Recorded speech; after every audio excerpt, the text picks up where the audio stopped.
భారతదేశం అతిపెద్ద బ్యాంక్ అయిన State Bank of India SBI పై ఇప్పుడు భారీ ఆరోపణలు వచ్చాయి.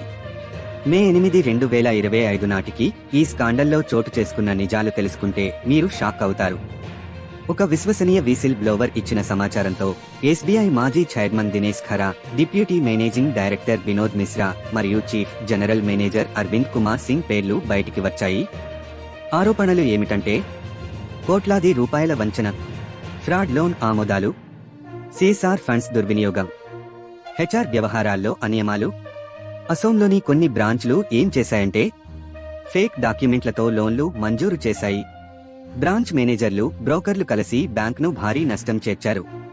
మేఘాలయలో ఓ జాయింట్ అకౌంట్ నుండి 1,46,00,000 రూపాయలు మాయం అయ్యాయి. ఆర్థిక నిపుణుల అనుమానం ఇది లోపలివారే చేసి ఉంటారు అని. కాంట్రాక్ట్ ఉద్యోగి అకౌంట్ డీటెయిల్స్ మెనిప్యులేట్ చేసి డబ్బు ట్రాన్స్ఫర్ చేశాడని అనుమానం. బ్యాంక్ తన లోపాలను ఒప్పుకున్నా బాధితుడు ఇప్పటికీ న్యాయం కోసం ఎదురుచూస్తున్నాడు. కర్ణాటక రాష్ట్ర ప్రభుత్వం సంచలన నిర్ణయం తీసుకుంది. ఎస్బీఐ, పిఎన్బి బ్యాంకుల్లో ఉన్న అన్ని గవర్నమెంట్ అకౌంట్లు మూసేయాలని ఆదేశించింది. కారణం ప్రభుత్వ డబ్బును అనధికారికంగా ట్రాన్స్ఫర్ చేసిన స్కాండల్. ఎస్బీఐ పేరు మీద ఫేక్ ఇన్వెస్ట్మెంట్ స్కీమ్స్ నడుస్తున్నాయి. డీప్ ఫేక్ వీడియోలతో పెద్ద పెద్ద అధికారుల ఫేక్ వాయిస్ వాడుతున్నారు.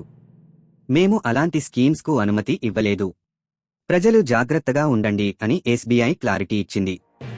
ఎస్బీఐ మీద వచ్చిన ఆరోపణలు చిన్నవి కావు. దేశంలోని పెద్ద బ్యాంక్లో ఇలాంటి వంచన జరిగితే మన డబ్బు ఎంత సేఫ్ అన్నదానిపై నమ్మకమే పోతుంది. మీరు ఎవరైనా ఎస్బీఐ కస్టమర్ అయితే మీ అకౌంట్ వివరాలు, లావాదేవీలు ఎప్పటికప్పుడు చెక్ చేస్తూ ఉండండి. ఇలాంటి నిజమైన అప్డేటెడ్ ఫైనాన్షియల్ న్యూస్ కోసం మా ఛానల్ని సబ్స్క్రైబ్ చేయండి. వీడియోను లైక్ చేయండి, షేర్ చేసి అందరికీ తెలియజేయండి.